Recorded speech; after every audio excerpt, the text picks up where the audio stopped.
play of the game from way down. True, silence. Rainer getting absolutely A team wipe. The living bomb's going. Oh my goodness, the ring! Bomb says Dingo gonna find Rainer!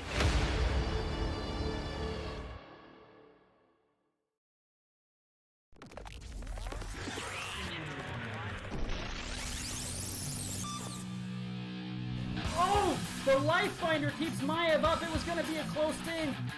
And healing, what? Get out of no!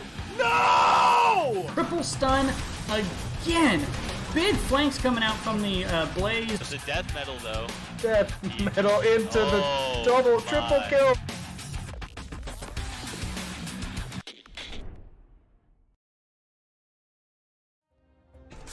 Hello everybody and welcome to the Nexus Gaming Series. I guess I get the privilege of posting what could be the final casts of the season for Season 7. We're going to see a couple of games tonight between Division D East teams. The first one here is going to be between Would Tap That and Zul'jin Distillery. These teams were they were tied at 20 points each, and they were ultimately, if I remember correctly, 5 and 7 in the rankings because of the tiebreaker. So looking forward to seeing how this this match goes. And because this is a replay cast, I don't have the draft information necessarily, but what I'm going to do right now is I'm pulling up the map ban information so we can at least get that.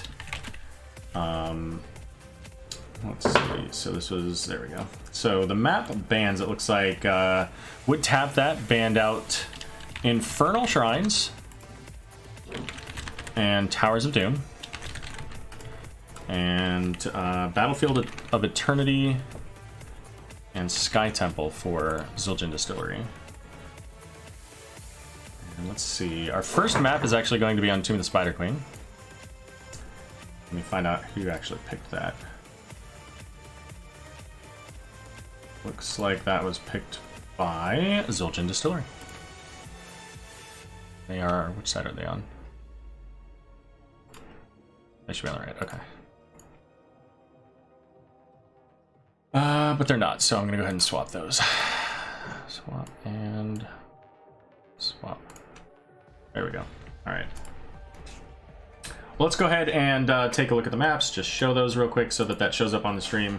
So again, we saw the bans from Zul'jin Distillery here, on Sky Temple and Battlefield of Eternity, on Infernal Shrines and Towers of Doom for Would Tap That.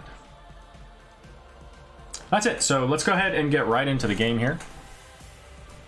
And again, as a let's see. As a replay cast, this does take a little bit of a different setup. We're not going to have the same overlay. The game's sounds start off really like max 100%, because it actually takes you out of the BattleNet service. So what I'm going to do is I'm going to wait for the system to catch up here, pause the game, turn the sound down, then bring you in.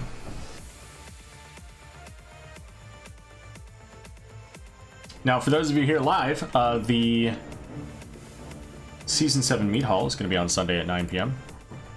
So make sure that you are checking that out on Sunday. All right, let's pause this.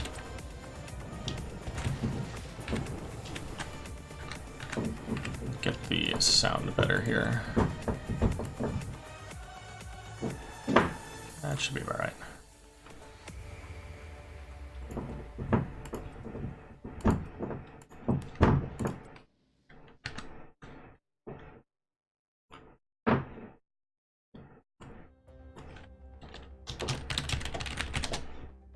Let's get you into this game now.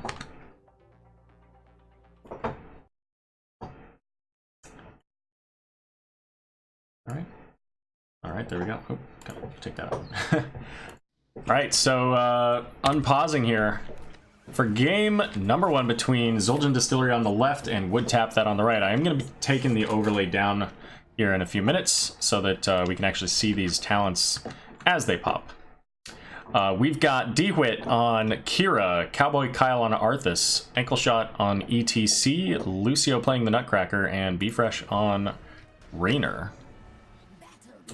And for Would Tap That, we're going to have Night Knight playing Sylvanas, Tinius Vane on Greymane, Shadonis on Anduin, Zilla on Orphea, and Colonel Pants on Rexar. It is the Season 7 cast. Yeah, and I'm going to put that back up as soon as I find the... There it is. I had to find it on my list of things there. Thought I went through and got that updated on all of them. Apparently I missed one page. But yes, this is number 100 right here, right now. So talent-wise here, we do have a bold strategy coming out from Anduin as a bit of a brawl, breaking out in the mid. Kira going in deep, using that revolving sweep, and able to get out of there, but Lucio's going to be the kill coming out from Rexar. Now Misha getting pretty low here, and B-Fresh having to pull back, getting low as well on the Raynor.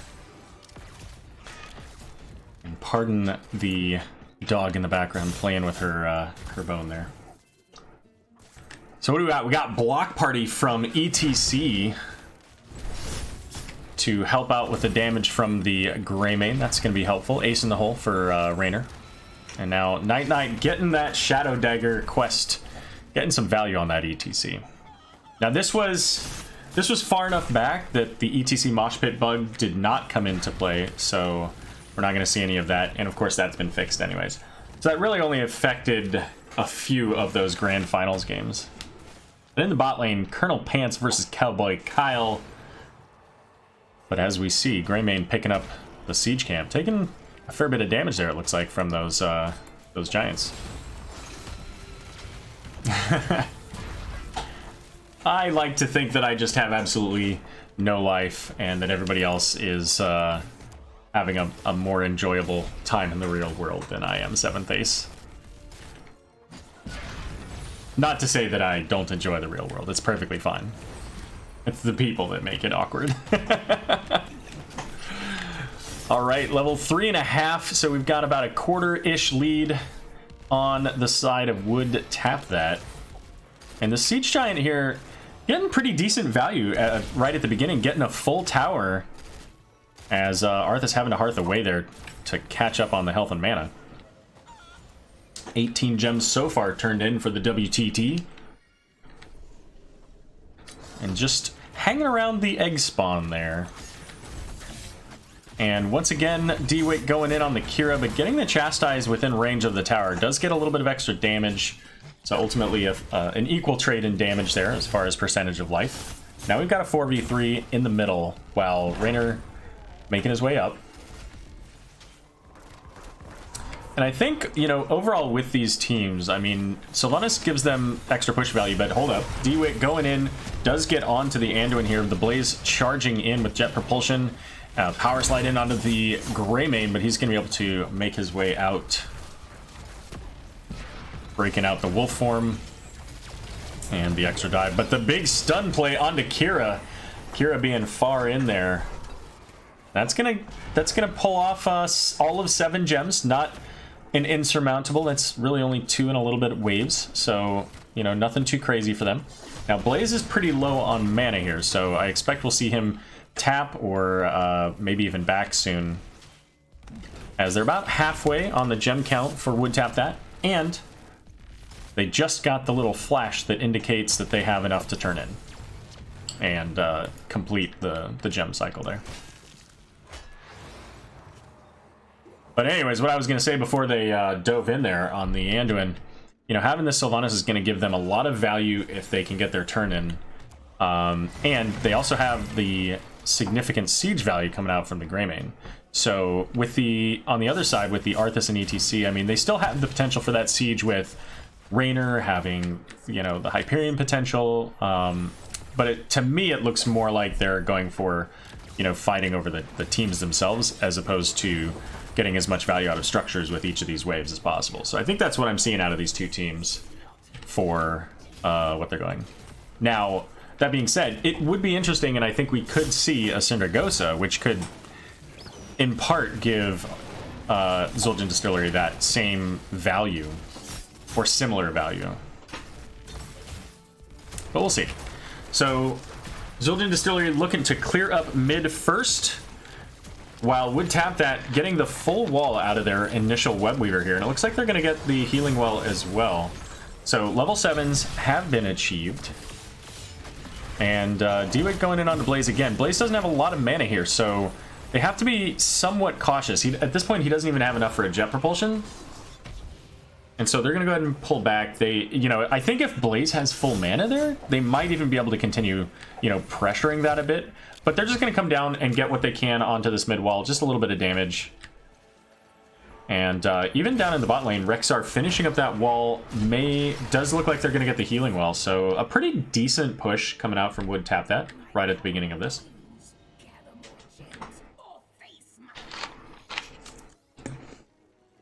And now Zul'jin Distillery does have enough to turn in.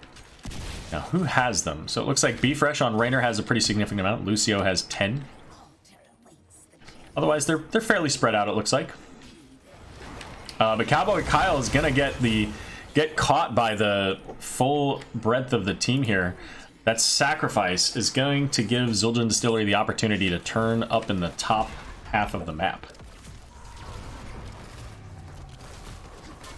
Now Rexar already cleared up this lane, so he's going to be able to push the lane back a little bit, make the Web Weaver spawn a little bit closer to its half of the map.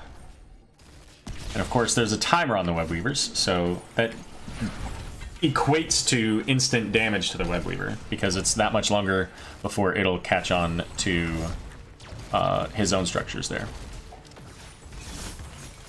4v3 in the top lane now. Sylvanas coming up as well, so this is now an equal fight. But also the Web Weavers. Well, it looks like Sylvanas did take the 3 stacks with her Haunting Wave. She's going to be trying to build the Shadow Dagger stacks now. Dewitt going in onto the Blaze. Diving in, going for it here, and there's the root. Chastise onto Dewitt on Kira. Grappling Hook pulling her back in, but doesn't want to stick around for too long there. The health bars are still relatively high on the side of Wood Tap That, plus they do have a fort, and there's no Web Weaver here anymore. So they're continuing to hang out up here. There's not a lot of value that they can get in the other lanes either. They could clear the lanes, get the soak. Level 10s are coming up very soon for Wood Tap That. So Zul'jin Distillery now needs to be extra cautious, as it looks like they're going to try to turn in as much as they can in this bot lane here.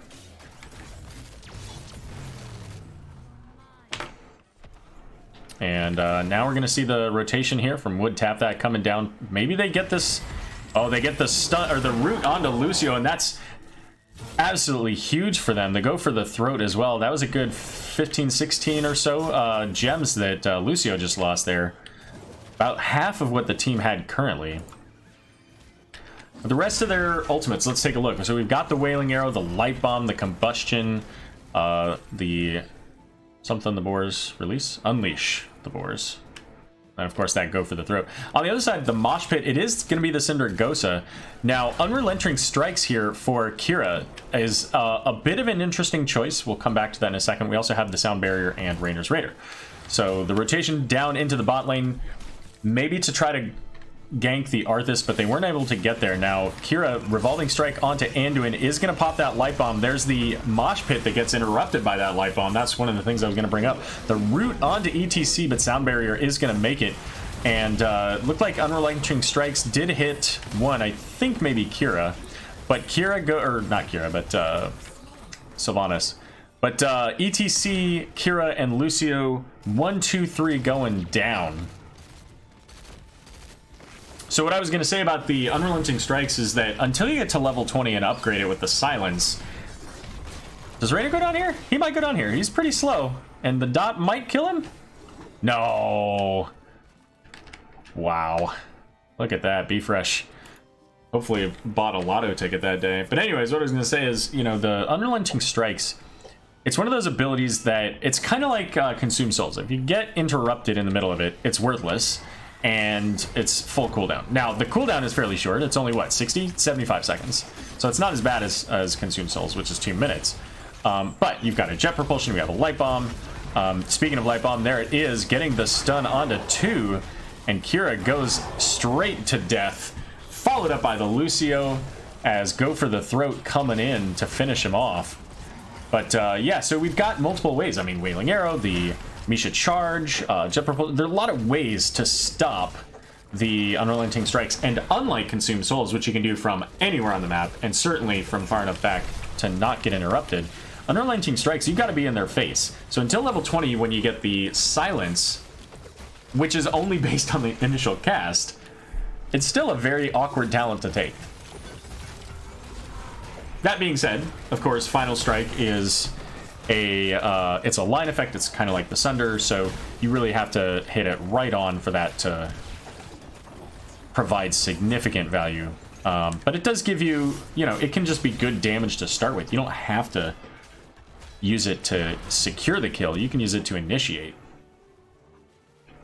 And it's a short cooldown as well. It's like 45 or 50 seconds.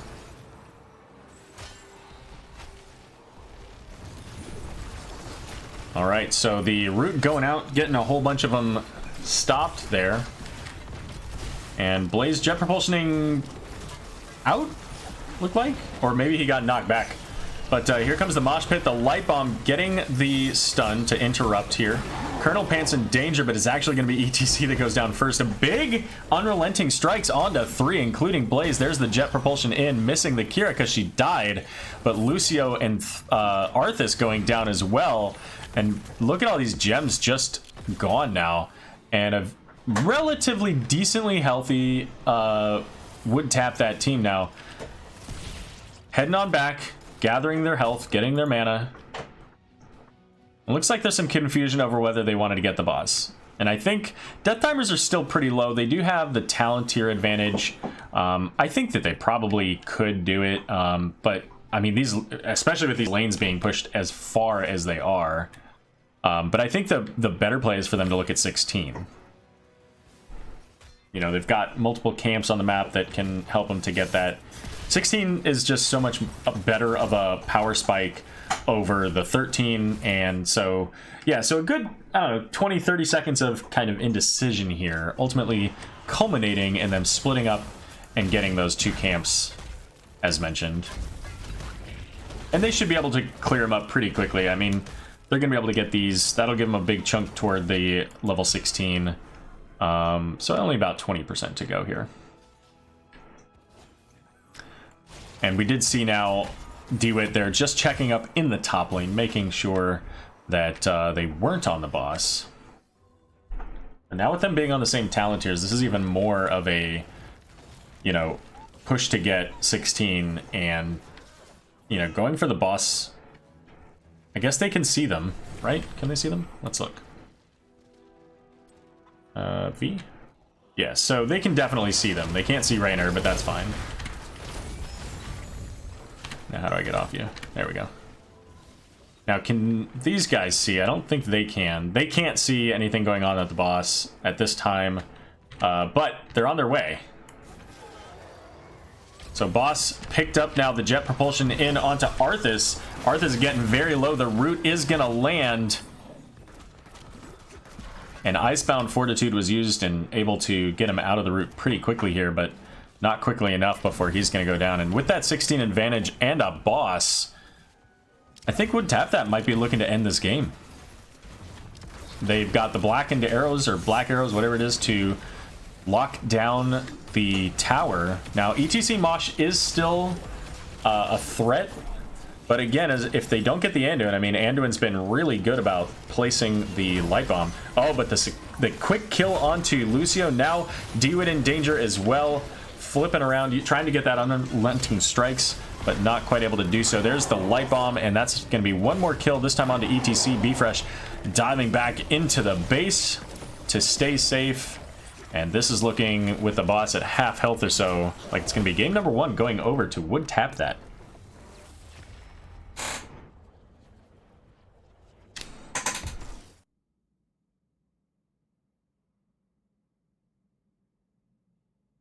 take a look at these stats here for real quick, for a brief moment. So 0 kills to 17. That was quite a heavy game in favor of Would Tap That there.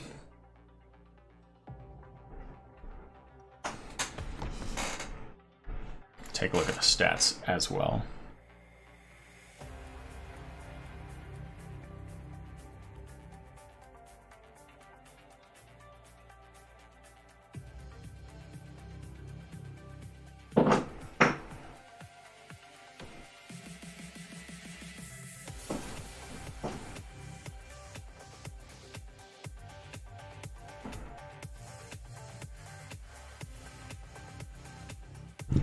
All right, I think that's enough of that.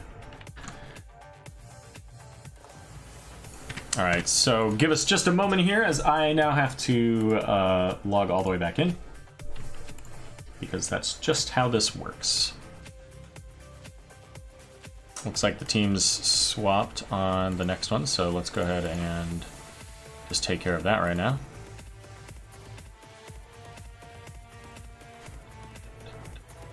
Let's see, so who's on the... They won that one. Next game is going to be played on Braxis Holdout.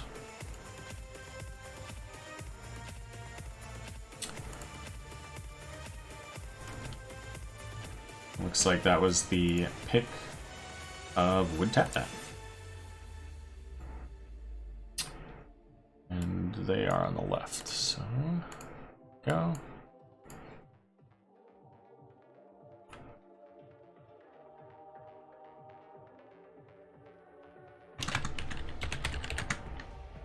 All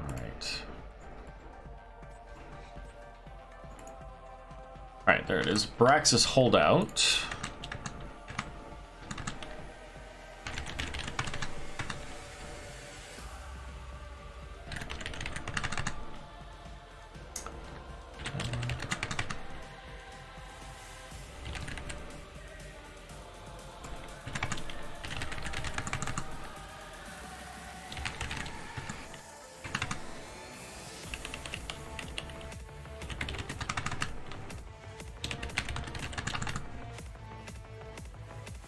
Oh, you know, I don't think I turned off the overlay for the game. Whoops. My bad, guys. Alright, here we go. Game number 2 on Braxis Holdout. Let's show those maps here real quick.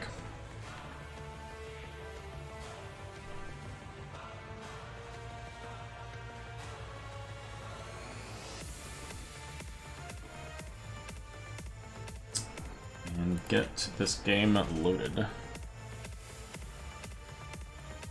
Now, unfortunately, as I mentioned earlier, I have to do this after every single game, so there will always be a short pause in between as I get everything set up with the correct sound and turn off the little pause button thing, the overlay controller.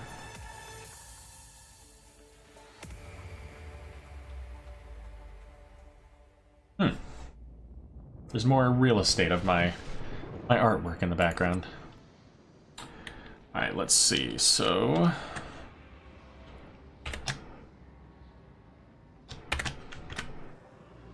get this fixed.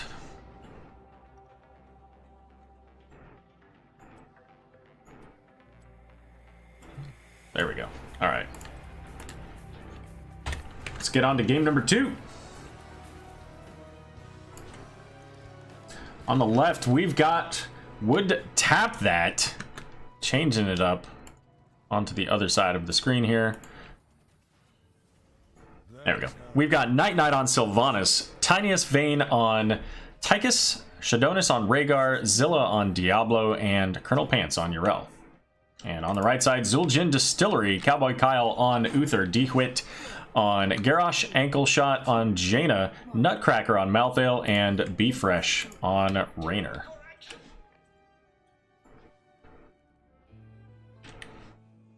Alright, so just as a reminder, Zul'jin Distillery on the right, Would Tap That on the left. Let's go ahead and turn the overlay off so you can see the talents.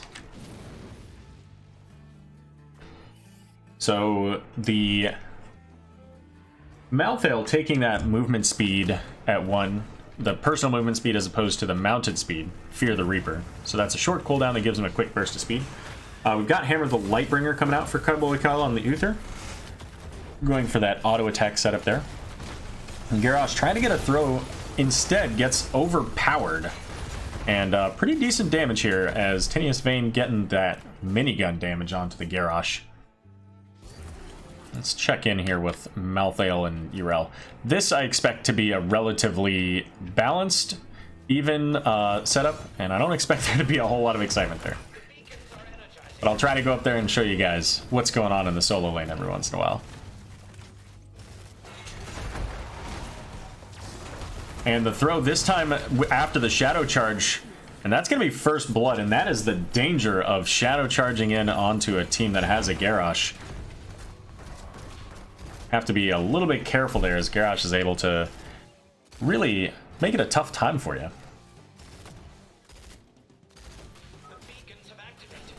So another interesting talent here, Lingering Chill for Jaina. So increasing that time from 4 seconds to 6 seconds. Now this is where the solo lane becomes more interesting, because as they fight over this point, one team or the other is going to have to pull off eventually. So we'll try to flip back and forth here. There again, the throw onto the Diablo, the stun follow-up, and that's going to be another kill onto the Diablo here. Tychus a little bit far forward is going to get slowed by the Jaina. But again, up here on the top, look at this. Two heroes, both very low as they're trying to out-heal each other and out-damage each other. And ultimately, it's going to be Yrel that succeeds and stops the channel at 74%. So quite the channel there so far for Zul'jin Distillery on the right here. So already 2 kills to 1, so really strong. Zul'jin Distillery coming into this game and starting it off already much better than they did last game. And this time Garrosh throwing the Diablo away, but we've got a 2v1 up in the top as Bfresh coming up here to pick up the top control of the top point. But that's going to cause the bot lane to be a little bit more defensive here. They can't just push up into that lane because they don't have quite that same kill pressure on a thrown target. But now Bfresh with almost no health is going to come down and gets taken out. The Sylvana Shadow Dagger finishing the job there. Was fairly low already coming from the top lane after helping to kill the Yrel, or push her off, either way.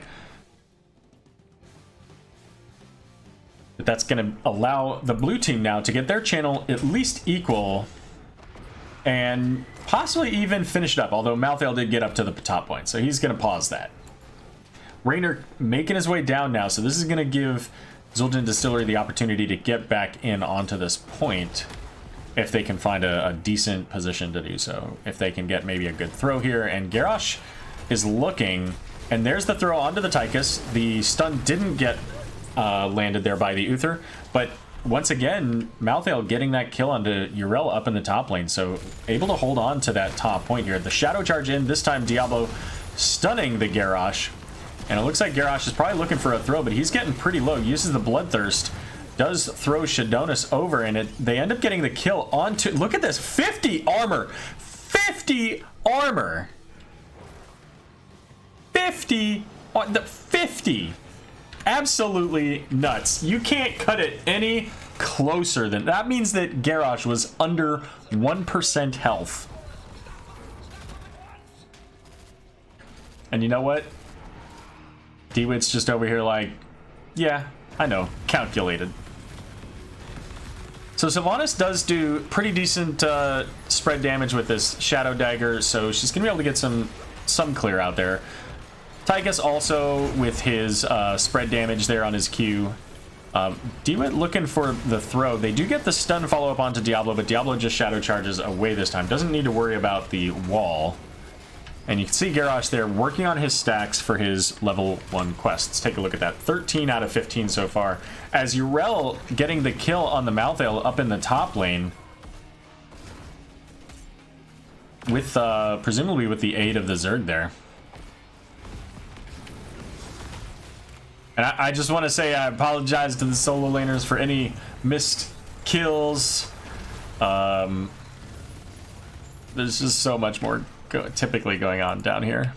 But Colonel Pants is going to pull back here as we see Zul'jin Distillery is rotating up. They pulled away from their Zerg. They got that full fort, and they traded a wall for it and a kill onto Malthael. So right now, Zul'jin Distillery sitting about a half a level ahead in this second game so far. Pop up that overlay just as a reminder here for a few moments. Both teams picking up their individual camps on either side of the map, so that's going to give the armor penetration ability up to, I believe, 20 total.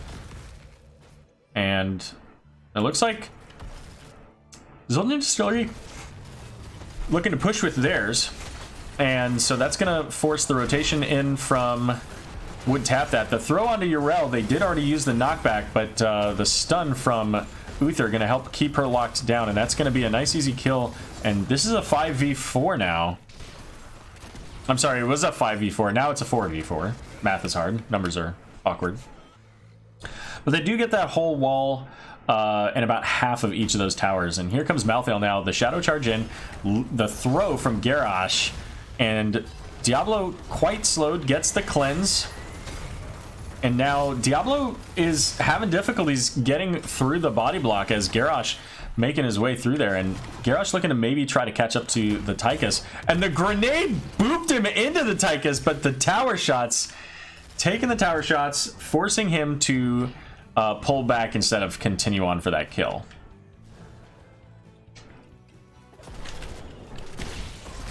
So very close there as Tychus almost putting himself into the death zone there.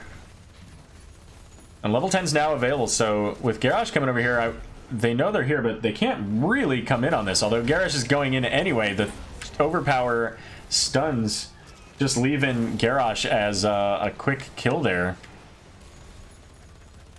So that's going to give the camp over to Would Tap That, and that's going to give him the opportunity now to put a little pressure in this top lane. Maybe get that healing well and make it more difficult for the control over this top point.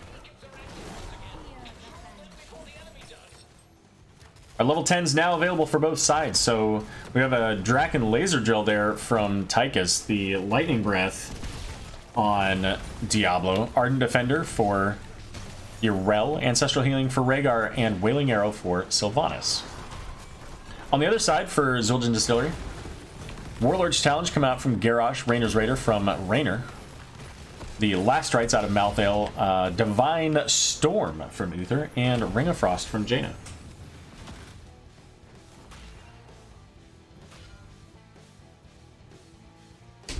But the charge briefly started for Would Tap That.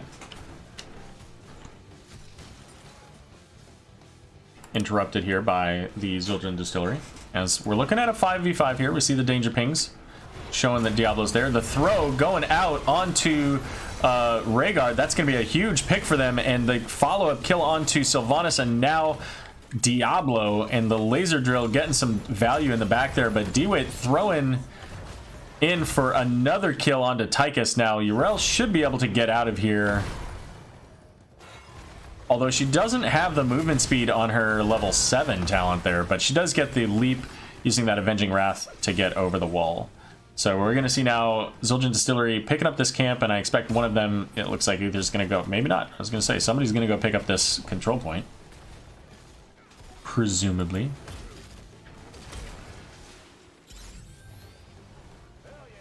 Control point now started for Zul'jin Distillery.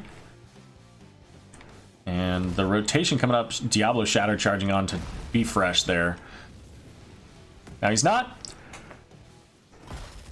13, he didn't take Feast on Fear, so he's not going to get any of those things. But DeWitt with a 5-man taunt, looking for some follow-up, doesn't get it, but the throw in onto Colonel Pants is going to help to secure that kill, and DeWitt with the 46 armor is going to be able to get away here, looking for a Bloodthirst to get him some healing. And so now this is a 5 versus 4, and that's a really tough place to be here for Would Tap That, especially with this Zerg wave coming in this top lane. Diablo now getting thrown the stun follow-up once again, and that's going to be a kill. Now Nutcracker, however, too far from his team to be able to get any healing or assistance. I'm looking for this Sylvanas now. The throw, fair enough.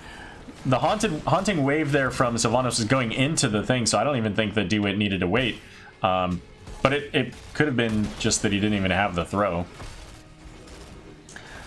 And this Zerg wave is still extremely healthy. The bot lane blue wave is already gone. This is definitely a fort wall, or a keep wall rather. It could very well be the keep. Well, no, they don't have Malthael. I don't think they get the keep here unless they get some kills. They do get the kill onto Diablo. So standing still as the Lord of Terror there, turns out, causes a lot of damage to come in. We do see that Divine Storm onto the Yrel, but she pops that Ardent Defender.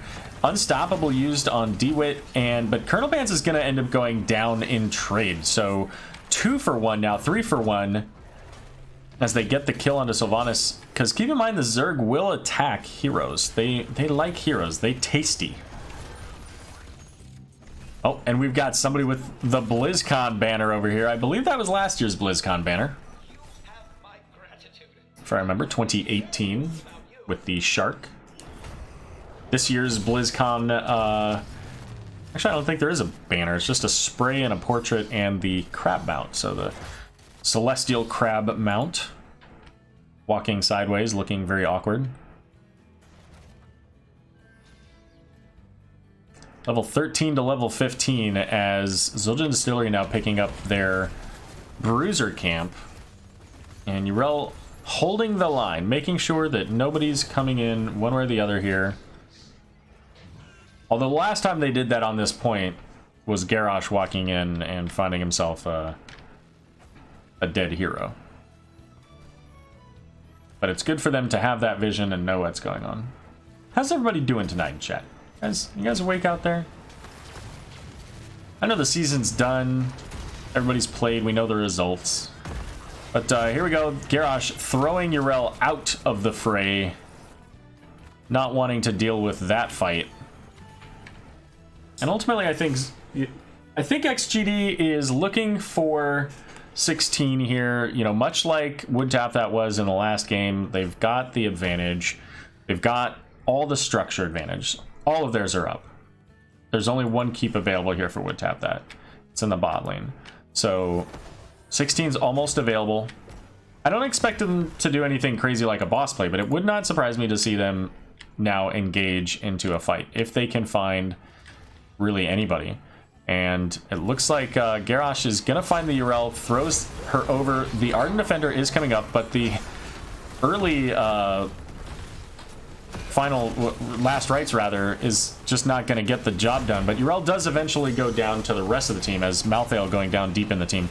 Ancestral used there onto Diablo, getting about half the health, but the throw onto Tinius Vayne is gonna get another kill onto Tychus, but Uther goes down, so Uther as a ghost is gonna get some healing here. Raynor also going down as Sylvanas just shredding the backline. So that's a 3 for 2, but because of the level 16 advantage and the pressure caused by this the catapults in the top lane, already getting some core damage, and that's going to give Zul'jin Distillery now the opportunity to start the channel. And Diablo's back. Only one not here now is Tychus for the blue team. And they're going to be able to pause it about 40%. Tychus is going to clear up this catapult in the top lane so that they don't have to worry about that immediately. But that's going to give now Zul'jin Distillery, we see him rotating in here. They know they can take this fight. They know it's an uneven fight. Diablo does get the overpower there. DeWitt is in a bit of danger, gets knocked away. Colonel Pants is all by himself and doesn't have Ardent Defender. The big taunt onto the front line, getting the Rhaegar and Yrel, and now they're throwing the Uther in, but Uther doesn't have that big of a range on that D-Storm. And here we go now. The channel once again beginning for Zul'jin Distillery, and I like this call now. They're up 5-3. They've got the channel going. They know that Wood Tap That has to address lanes and or possibly one of the control points, and they'll know that for sure. And with this boss, I don't see any way that this doesn't end in the game for them. There's a fair amount of kill pressure on the side of Would Tap That, and that's, I think, what they have to do here is if they're going to defend this, they have to get a kill onto some of those higher damage targets like the Raynor and the Jaina. But I just don't know that they have the capability to do that. There's no wall here. They have a boss. They have a Zerg Wave. This is looking very much like a checkmate play. But we'll see. We'll play it out. Garrosh going in, does get shadow charged against the wall after throwing the Yrel. Big taunt, though, from Garrosh as he's right in the middle of everybody. Lightning Breath is not quite able to secure the kill onto Garrosh, but Yrel certainly will. Sylvanas getting the Malthael as well. But that still leaves up the Raynor and, well, Jaina goes down too. Never mind. So that's all the hero kills that they needed. Raynor pretty far back there. The question is, can they get enough damage onto the rest of this? And Raynor is making his way up here, trying to get some damage onto the heroes. Core at 70%. Zul'jin Distillery looking to even up the series here and take it to a game 3. And it looks like the boss is just healthy enough. No, it's not. But there are still 3 of the Zerg. Can they finish the job? No, they can't. 9% on the core, and Would Tap That is left still in this, and we can see Colonel Pants probably can't believe it. I imagine that if you're Would Tap That in this instance, you feel like you just got quite lucky in that. And I think I would have preferred that they not go for this one first. I think they could have been a little bit more aggressive, gotten the camp invade, and used Sylvanas to maybe get that bottom fort. Because their Zerg Wave's going to be in the bot lane next. With the Raynor still being dead, I think that that's a better play for them. But I don't know what they're doing now. They started this camp, and it looks like maybe they're going to work on the top camp because it's a little bit less health. This is a little bit, we saw a little bit of indecision in the last game too, and I feel like that's what's taking place here. Now the entire team of Zul'jin Distillery is up, and we're seeing the combos coming out. The Ring of Frost, the Divine Storm, all of the front line is dead, and they're making their way. They get the Sylvanas killed, and Malthael continuing on is going to be able to catch up to the Tychus and get the kill, and there's just a lone Rhaegar. Shadonis over here gonna be the only defender against the core, but it's not gonna matter. This core is going down, and I think that if the Would Tap That, if they had gotten over there, they could have gotten that bruiser camp. They could have gotten value. They could have pulled away then. You know, does that change the status of the game? Probably not. I mean, Zul'jin Distillery was very strong in this game. They ultimately 25 kills to 14.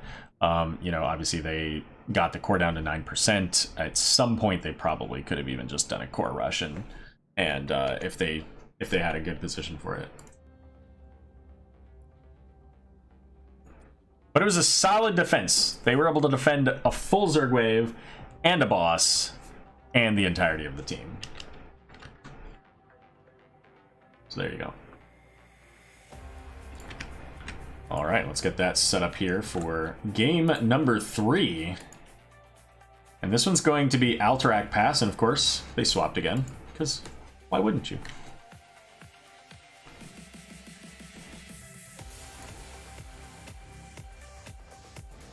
Let's see, Alterac Pass. Alterac Pass was a pick of Zul'jin Distillery.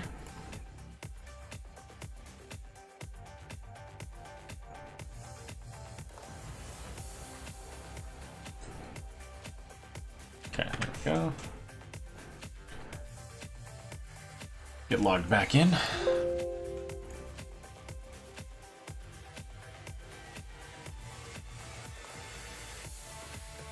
So 1-1 out of this best of 3.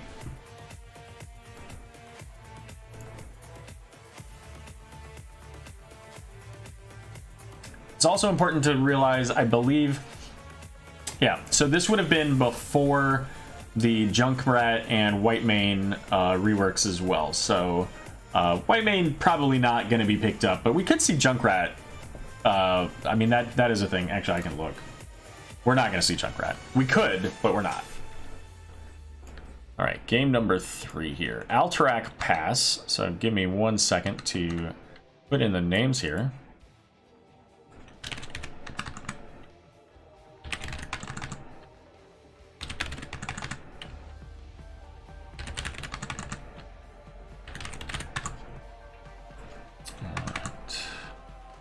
It's like, nope, he didn't, never mind.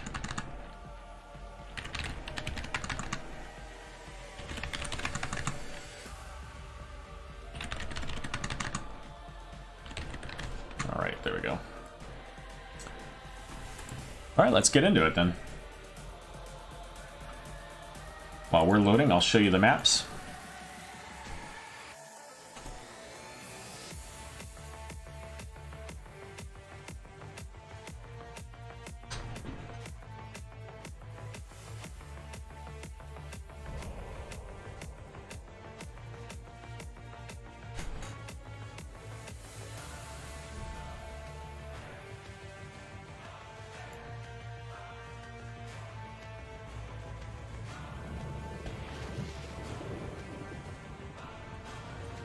Okay.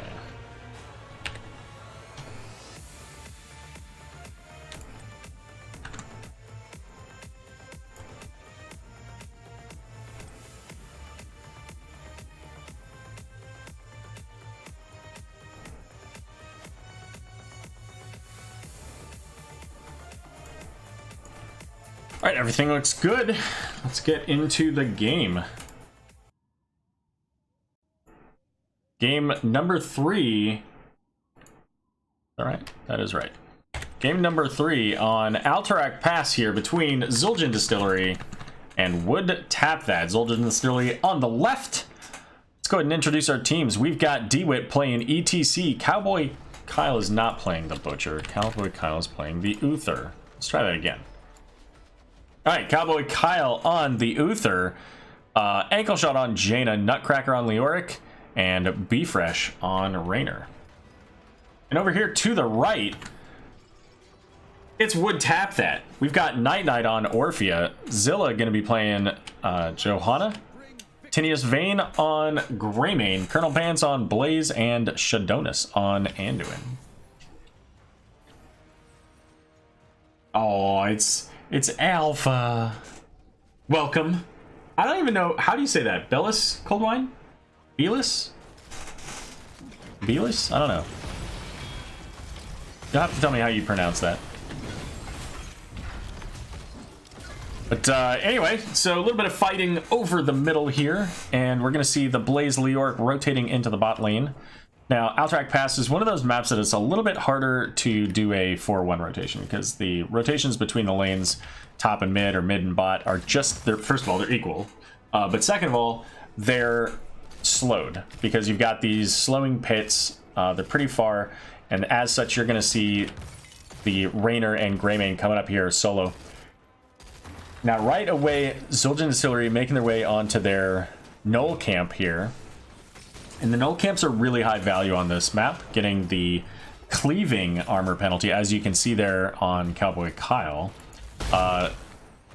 Would tap that a little bit behind on theirs. And if they can get this in the first 20 to 30 seconds, then that works out really favorably for when you're gathering your team for the prison camp, because you can get a second one in. So, as we can see, again, would tap that a little bit behind here. It makes it a little bit less likely they're going to get that second one, as that's about 10 seconds of time now that Zul'jin Distillery is going to have that advantage. Down in the bot lane here, oh, the spooky hand missing from Nutcracker. Colonel Pants still fairly low. And again, this is another one of those matchups where they both have some self-healing, some, you know, relatively decent wave clear. But the difference is that Colonel Pants has a much easier time of his self-healing because he just stands in the fire. Whereas Leoric has to get that spooky hand. So, camp cleared up before it makes it all the way to the wall. Looks like same thing going to happen on the opposite side. And ETC is going to power slide in onto Anduin. Does get the knockback, but the Chastise going to hold DeWitt in place there for a moment. But not quite enough damage from the Orphea to secure the kill just yet. Now we're going to see here 18 seconds, 15 seconds now on this siege camp.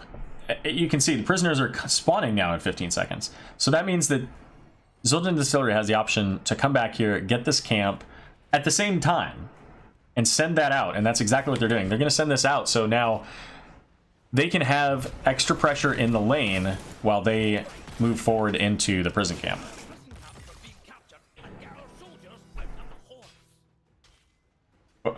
Looks like Wood Tap That is coming down to maybe try to get in onto the point here, but again, a little bit of indecision as they don't know where the rest of the team is for Zul'jin Distillery. But now, with that camp being set out, they're going to have to get that cleared.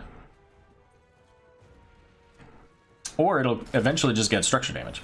So there's the rotation to clear up the camp, and this should give the opportunity now for Zul'jin Distillery to try to get some value, maybe get in some pressure on the point here, as, once again, the DPS players coming over here to pick up their siege camp. But at least so far here, not able to get the channel between the Anduin and Johanna, being able to stall this out for a decent amount of time. Blaze is trying to keep things cleared up here. They do kill one of the gnolls, but there's still two left. And picking up that camp now is a big win for Wood Tap That. They lost a little bit here. They did lose the wall and 2/3 or so, maybe 80% of that tower. So there's a fair amount that they're down because of that camp, but their camp is hiding out now as well. So we'll see if they can make a better play towards the prison camp than Zul'jin Distillery did. At least currently, they're looking at the team fight as opposed to the prison camp. And this early prison camp is, in some ways, it's the easiest one to get. In some ways, it's the hardest, right? It's the shortest time. It's 30 seconds. So if you get a kill, you're more likely to secure it. But the power slide in, keeping the team together, but that's a 4-man jet propulsion stun. As Leoric coming in from behind now, chasing down the Anduin, and Colonel Pants pretty low here as the team looking to re-engage. Jet propulsion getting him out, but ETC is coming back in, and they do get the knockback onto Tinius Vane. But no kills just yet. The Anduin doesn't... He's got some AoE healing, but not enough to send everybody into the healthy realm. Now, if Wood Tap That is paying attention, they know that this camp came up. They know that they've been on top of those camps, and it looks like they're going to go ahead and push. I thought they were going to push in. We got distracted by the Leoric. So Johanna's going to gather them and allow the team to go ahead and start the channel. And this team has pretty decent poke, so they have the ability to really hold on to this. Maybe even get a kill, although it looks like Rainer's going to get the defense on the point there. So they only get about 6 seconds of the timer. And now they're going to have to defend, once again, they're going to have to defend this camp in the mid lane. So they really, if they're going to secure those prison camps, they have to, and they're going to have to fight over them, they're going to have a better time of their poke. So whether that's using the Orphea Dread or the Blinding Light from Johanna, even the Flamethrower from Blaze, or as we just saw, the Divine Star, Chastise. They have a lot of long-range poke abilities to be able to stall out somebody trying to do that channel. All right, so once again, Zul'jin Distillery on the left, Wood Tap That on the right. I'm going to go ahead and pop off the overlays so that you can see the talents as they pop up. Level 9 to 8, so a little bit of an advantage here for Zul'jin Distillery as they do get the knockback and stun onto the Anduin. That's a huge kill for them as Greymane was in the bot lane trying to get that soak. Jaina as well, however, going to go down. Colonel Pants still very low, and Greymane coming in. I'm surprised that Jet Propulsion was used to get him over the mud pit there. Not quite enough to keep Blaze alive, and now Orphea going down as well. They do get the kill onto Raynor, so that's a 3 for 2. But with Johanna having basically no health, Zul'jin Distillery is going to be able to secure their first prison camp of the game. And if Jaina might even be able to get close enough to start this if she's going to have to cast it now. So that's even more value because, again, these things provide a 20 armor penalty. And that's going to allow this cavalry to get a lot more value once Jaina gets a little help, though. Because, as you can see, they're just shredding her. She has cloth for armor. She's wearing a Christmas robe. It's not going to get her very far. And it looks like she could not tap. Really? Yep, couldn't quite tap. Now she's looking for it, though. Alright, so mid lane is where the big pressure is going to be with the camp and the prison. But the mosh pit coming in and the D-shield didn't even really need it. But ultimately they do get the 2 kills here. And Ring of Frost coming out did lock down Night Knight for at least a moment there. The D-shield really just saving the damage from the towers. But a nice easy 2 kills onto the Greymane and Anduin there. So the rest of our heroics here, we've got the Entomb. Is that Rainer's Raider? Is that what he's went? Yeah, Rainer's Raider. And ETC not quite able to get the stun onto the Johanna. I think if he does, then that's a dead Johanna there, but not quite able to get it. Ring of Frost we saw. The D-shield, of course, in the mosh pit. On the side of would tap that, we have to go for the throat. Crushing Jaws. Anduin hasn't taken his yet, which I feel like there's only one choice. Especially with the team that they've got. Blessed Shield and Combustion. So there's the stun, there's follow-up on the Combustion, knockback, but Cabo Kyle in loads of danger. The go for the throat is going to secure the kill there. And they're continuing on. The Jet Propulsion does get 2. And the Light Bomb coming out, they get the stun onto ETC, and this should be a kill onto the cow. Right? Right? They get a free Big Mac here. And they do. But at what cost? They get some kills, but they lost 1 fort, 2 forts, and 3 forts. A fort in every single lane is down. But it's not forts that provide the boss armor. It's the entire lane. Just like catapults only spawn continuously when you get the both the fort and the keep. You have to defeat both the fort and the keep to reduce the armor on the boss. So the boss is still nice and healthy. The core, rather, nice and healthy. Has all of 60 armor. Oh, and by the way, it's actually invulnerable right now. So it's got 100% armor. So, interestingly enough, we're going to see here ETC stalling out in the mid lane as they're clearing this. I don't know if they just don't know that the Zul'jin Distillery is at the boss. I'm not sure. Welcome, Rackham. Glad you could join us this evening. That's going to be a boss now for Zul'jin Distillery, and this needs to be defended. I mean, the bosses are not crazy good on this map, but they're good enough. It could take a keep with the pressure that's already here. And it certainly helps when it gets a stun onto a blaze like that too. So bot lane boss, not going to get a whole lot of value. It didn't have any support with it. So it gets about 20% maybe of the fort in the bot lane. Top lane boss getting defeated pretty quickly here. No big surprise with the wolf form Greymane. And this is an important cavalry for Wood Tap that. They need this cavalry, and we see here they're approaching level 13. They're calling for the bush party. But again, Zul'jin Distillery coming over to get their camp, as they've done every time it's been available. And we're going to need to keep a watch here in this bot lane. Right now, it's pushed really far forward. It's going to have a Reaver going with it here soon, so that could eventually get that keep. DeWitt dodging the Chastise, staying on the back line, does have a mosh pit, so really looking for an ideal location here. And there's the Divine Shield. The Crushing Jaws is going to go out, but it doesn't land because of the because of the D Shield. But they are going to get the kill onto 3 between that Entomb and the just the overall damage coming out from the team here. Colonel Pant's going to be the last one to fall, and that's going to be the start of the channel on the prison camp. And we see them pinging even for the mid camp here. And if they can get on this camp, if they have the DPS, they've got the Rainer to do it.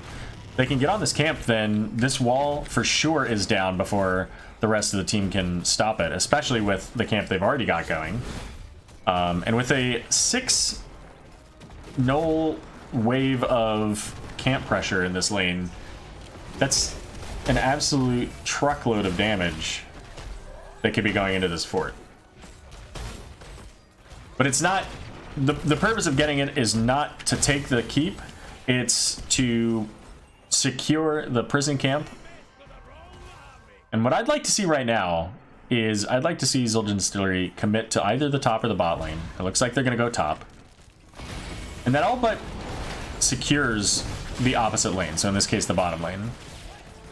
As the team's going to have to commit pretty heavy resources to wherever Zul'jin Distillery is, wherever they're putting pressure. And the other 2 lanes are pretty equal in their positioning, so this is going to get damage onto those keeps pretty quickly here. As Raynor getting taken out primarily there from that Leoric life drain. Did I say Raynor? Greymane is going to get taken out. As Raynor getting the kill secure. And this now looking like it's going to be... This could even be game, because this damage coming in onto this keep, as they also get the kill onto Johanna now, is going to secure them the top keep for sure. But the mid keep is also going down. And again, these Ram Riders provide additional damage and movement speed to their allies.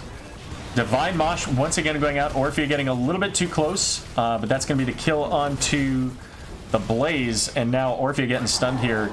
Core only has 20 armor left now.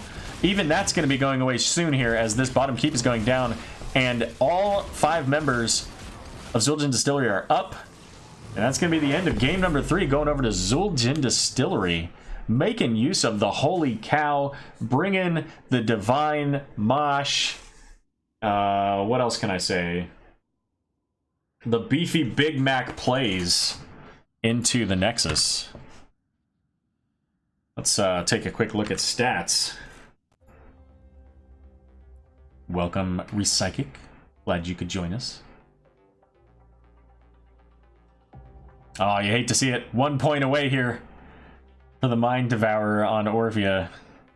Which, I mean, that was a fairly short game. I mean, the first wave of minions got to all 3 forts. The second wave got them all 3 keeps. That was a well-played, well-executed Divine Mosh combo. Can't remember if I showed these or not, so I'll show them again if I did. And, I mean, the total game was... I don't know, what was it? Does it show? Doesn't show there. What about the overlay? Just under 15 minutes, so that was a fairly quick game.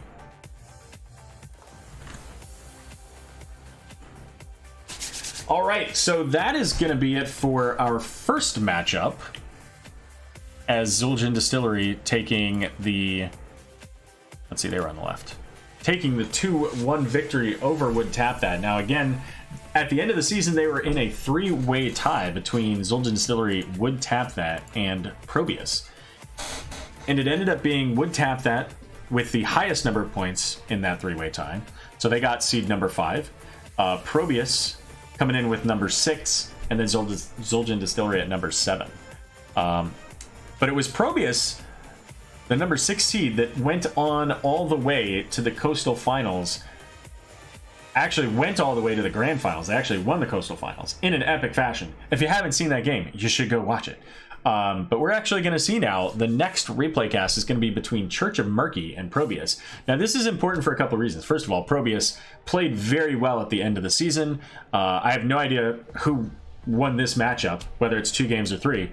But they played very well at the end of the season, got themselves a Coastal, championship. They went to the grand finals, and that went all the way to game number 5.